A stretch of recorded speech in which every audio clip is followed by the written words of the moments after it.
What is up, everyone? Pastor Jamz here, back with another review, and today we have Weezer's 14th studio album, OK Human. Weezer is a rock band based out and formed in Los Angeles, California, back in 1994. This is their 14th studio album, which is pretty, they've come a long way, and consists of four members, I believe, lead singer Rivers Cuomo, and this is a 30-minute album consisting of 12 songs. Yes, I know that sounds rather strange. I'll get to that in a minute. But honestly, didn't haven't really listened to much of Weezer until like 2016, I think. Um, I know that they're pretty much a meme at this point. Like, I don't think they're the staple of meme music culture. And their 2019 album, the Teal album, one of the worst albums I've ever heard in my life, I swear. It is a cover album of like 80s songs, and yeah, it's offensive to those songs. Seriously, like that album is like a zero. So I was really hesitant and scared when I listened to this, honestly. Released back in January 29th of this year, and it took me a while to review this because I had mixed feelings at first, but at the end of the day, I really get what Rivers is trying to get through, especially with the band. So, like I said, it's 30 minutes long, 12 tracks though. However, the reason so many tracks is because some of the tracks are like little ballads, probably like a minute 30. Some tracks are even 2 minutes. Um, but we have some full length tracks, and you know, I gotta say that the messaging in this album is straightforward. You got some tracks that are just catchy pop tunes, and that's fine. Not every song has to have a special message or whatever.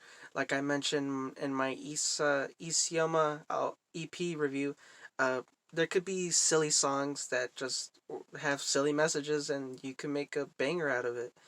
Um, However, with Weezer and the way that they do things sometimes, uh, some of the lyrics and the messages in this album is goofy, cringy. Uh, like in I play my piano, the track I just want to play my piano. He mentions how he hasn't showered in like 3 weeks or something, and it's just really bad. Like I get it, but it also ties into the whole album. And then which other one? Oh, Aloo Gobi, the second track of the album, straight ripoff of 21 Pilots. I swear to God, it was really bad.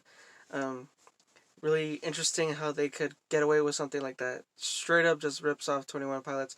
I think those two tracks are like the worst tracks on this thing. But anyways, getting the negative stuff out of the way. Amazing messaging and instrumentals that are used in this album. Starts off right away with all my favorite songs.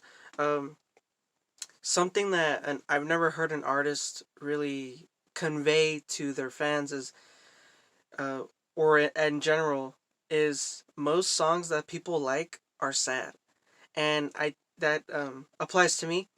But not that I'm like depressed or anything. Like it just so happens to be, and I noticed this that it just so happens that most songs that people like are sad.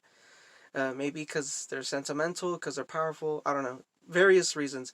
But you're hit right away with his awesome vocals and these orchestra like instrumentals.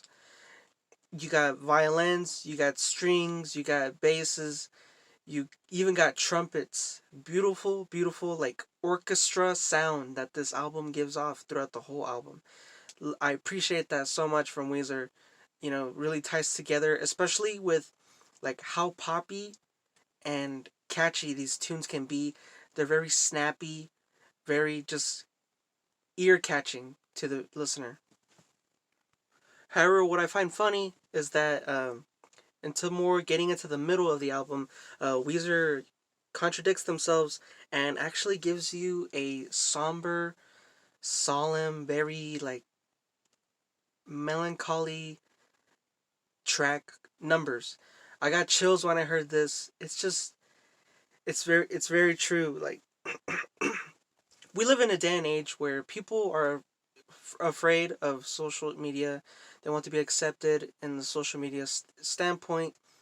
Uh, social media influences a lot of things, even getting like a job, keeping your job, being relevant, or like doing anything honestly.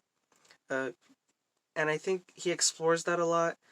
I think it's very interesting that he tackles this message where maybe society doesn't have to be like that, but sadly it is. And then he goes into Screens, which is like that 1 minute 30-second ballad,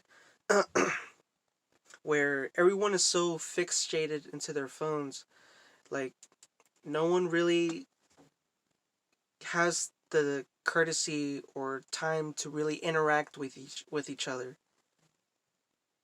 So the end of this album is very interesting also because he also switches the messaging to the band itself and their future. Starting off with at the end, Bird with a Broken Wing. It's like these really solemn also type, but very also snappy, catchy tunes of him talking to the fans and to the listener about you know whether they're a meme or whether they're just not a meme, whether they're relevant or not relevant. They just hope that they could keep playing for the future and the time being. Um, COVID and all that stuff. They just want to keep pushing through all that and keep playing. They love music. They want to keep playing music. And I think that was very interesting, especially in Dead Roses when it's a very dark Latin style tune with it's almost as if the band has died and he's grieving over the band. Very interesting. And he's crying for dead roses because when people pass away they usually flowers are sent or whatever, and those flowers are dried up, meaning that eventually people are going to forget about them. But then he sees the lighter sides of things with everything happens for a reason and here comes the rain, because you know why grieve about that now and just live and keep playing until your end finally comes. So he's gonna make the best of it, and I think that's the best thing that the band can do. Brea Tar Pits ends off with this really jazzy like snap, uh, very fast paced tune. I love this so much. Uh, so yeah, um, my first initial listens to this album were very mixed, but as I finally fleshed out their messages, taking out the bad stigma around Weezer, I finally basically got to the core of his messages. Um, I'm giving this album "Okay Human" a 7, a good 7. I thought Weezer, you know, I had low expectations, but they proved me wrong. This is a solid, good 7. It's a good album. Check it out if you want. It's going to be linked in the description below. Do you like it? Do you hate it? Let me know what you guys think. Comments down below. Thank you all for supporting Past the Jams, and see you in the next vid.